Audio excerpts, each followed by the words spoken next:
Oto Hasibuan. Di samping saya adalah Profesor Firman Pangaribuan. Di samping saya adalah Vanessa.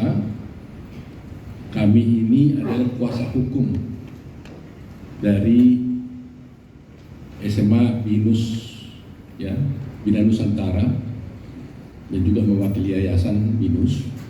Di samping saya ini adalah pihak dari Binus, ya, Pak Hari.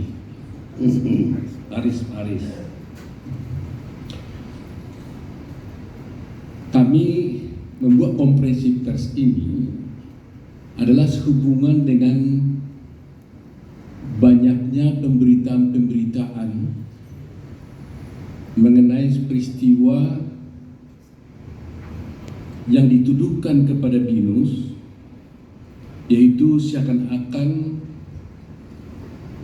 Binus melakukan pembiaran terhadap suatu peristiwa bullying, pelecehan seksual, dan juga pengeroyokan yang terjadi pada seorang siswa di Binus ini, yaitu kejadian pada tanggal 30 Januari 2024 dan peristiwa tanggal 30 Januari 2024. 31. Dan mungkin teman-teman wartawan semua sudah menontonnya, baik di podcast, bahkan di media-media mainstream, di media cetak sudah beredar sebuah berita tersebut. Yang terus terang sebenarnya ini adalah peristiwa yang sudah berjalan mulai bulan Januari sampai sekarang ini September, dan sudah ditangani oleh pihak kepolisian. Dan kita juga telah mempercayakan ini kepada pihak kepolisian. Tetapi entah kenapa baru bulan September ini menjadi berita yang sedemikian rupa, yang sesungguhnya ini adalah peristiwa yang terjadi di antara para siswa dengan siswa, tetapi sekarang ini mulai menyerang dan diduga mencemarkan nama baik daripada Binus. Oleh karena itu, kami mungkin menceritakan sedikit dulu persoalannya. Bahwa ada seorang anak siswa di SMA Binus ini, yaitu dengan inisial Rafiq Elfian, ya. Saya sengaja buka ini Rafiq tidak pakai inisial karena memang beliau ini sendiri, anak ini sendiri sudah membukanya sendiri di media sosial, di televisi, ya. Kalau dia hanya laporkan di polisi, kami juga tidak akan mau buka, tapi dia sudah membuka di berita, di podcast dan sebagainya rupa. Di mana Rafiq Elfian ini adalah siswa di SMA Bina Nusantara.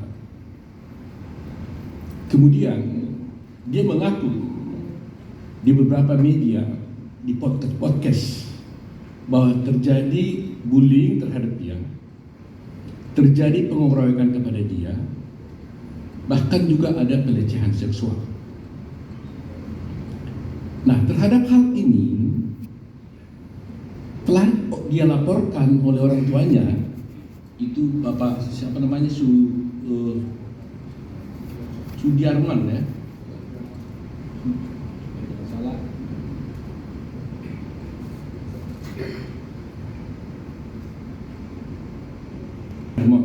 Orang tua daripada siswa tersebut telah melaporkan kepada pihak kepolisian. Nah, tentunya kami Binus karena ini sudah dilaporkan kepolisian, kami tentunya sangat membantu semua pihak kepolisian, apa yang diperlukan, semua keterangan-keterangan kami sudah beritahukan. Nah, di dalam podcast tersebut ini diceritakan seakan-akan dia dipukuli, dikeroyok, kemudian dilecehkan, dilakukan pelecehan seksual pada dia. Yang tentunya kalau ini terjadi, ini adalah perbuatan ini dilakukan dan dituduhkan sama dia itu dilakukan oleh, di laporan pertama yang kami dapat itu ada 8 orang siswa yang lain. Ya, kita prihatin kalau itu betul-betul terjadi. Ya, kita prihatin dan tentunya kita tidak membolehkan itu. Dan setelah terjadi hal itu, Karena ada situasi yang demikian, kita juga sudah melakukan tindakan-tindakan pemeriksaan terhadap 8 orang ini. Yang kita temukan, ya, berdasarkan penglihatan kita secara visual, yaitu pengawasan dari manajemen SMA BINUS, ya, dan berdasarkan CCTV yang ada di sana, kami lihat itu tidak ada pengeroyokan, ya, tidak ada bullying, tidak ada pelecehan seksual, kecuali peristiwa itu tidak terlihat dan tidak diketahui oleh sekolah, dan itu hanya bisa dijelaskan, diceritakan oleh para pihak siswa yang terjadi, dan ini telah dilakukan oleh polisi, diperiksa oleh polisi. Jadi bawahnya si Rafi ini melaporkan dia dikeroyok, tapi selama ini terjadi adalah antara mereka sesama siswa saling dia melaporkan si siswa yang 8 orang ini.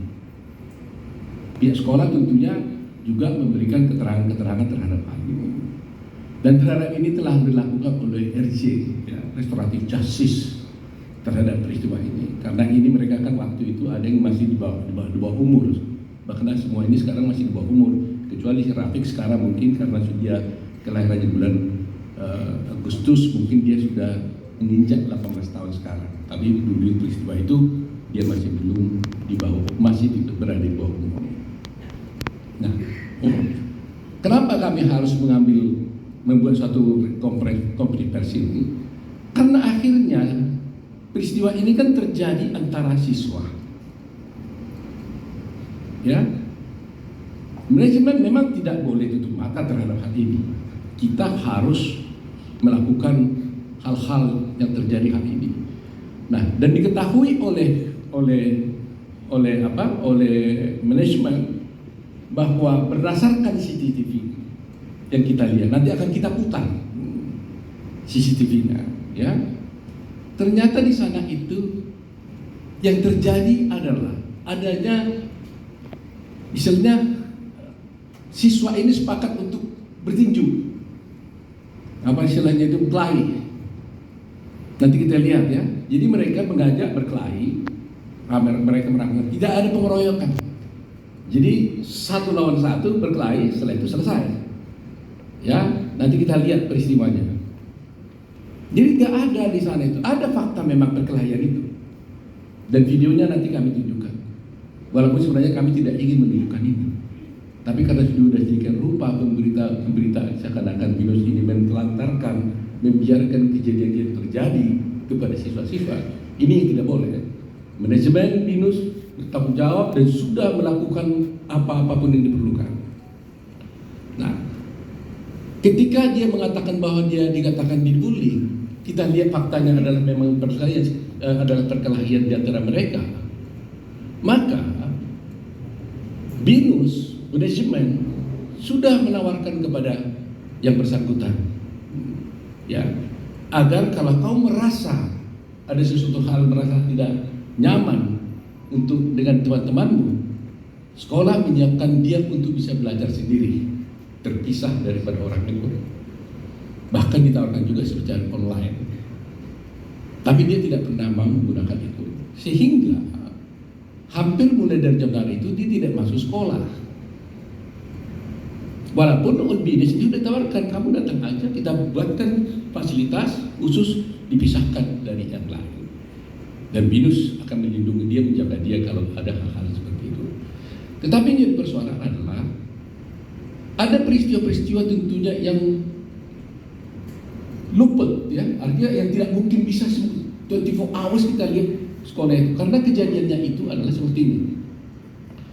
Pada suatu ketika ada jam sekolah, jam lebih kurang jam 1 siang lebih, ketika mereka break, ya, istirahat, dan kemudian mau masuk kelas, namanya mungkin anak-anak sekolah, kita tidak tahu mereka tidak masuk. Jadi mereka tidak masuk sekolah, tapi justru terlambat masuk ke kelas kembali di siangnya itu. Kemudian kita lihat nanti di video nanti ya, ternyata mereka itu sebenarnya berbeda kelas. Tapi entah gimana cara mereka anak-anak ini, mereka akhirnya bisa, mungkin sudah janjian datang ke toilet. Dan kita lihat nanti videonya, tidak ada di sana pemaksaan. Ya, tidak ada pemaksaan, tidak ada penyeretan, mereka datang masuk sendiri volunteer. Jadi saya bayangkan waktu kecil kita mungkin datang, mungkin ayo berantem yuk sana kalau you jago mungkin gitu ya. Saya nggak mengatakan seperti itu karena videonya kan bisu, jadi kita nggak lihat. Tapi dari video itu nanti kita lihat apa itu tadi. Mereka masuk, ya jumlahnya umpamanya 14 orang, keluar juga 14 orang. Padahal diceritakan di dalam podcast itu seakan-akan dia dipaksa datang ke toilet, kemudian dipukuli. Waktu datang ke toilet katanya sudah ada orang di dalam itu menunggu dia dan sebagainya. Bahkan dikatakan dipukuli oleh 3 orang. Nah, seperti itu. Berdasarkan fakta-fakta yang kami lihat ini, itu tidak ada. Kecuali ada peristiwa di luar itu yang kami tidak lihat, ada ini yang tentunya ini adalah ranah kepolisian. 8 orang itu kan dari periksa, apakah betul mereka melakukan ini?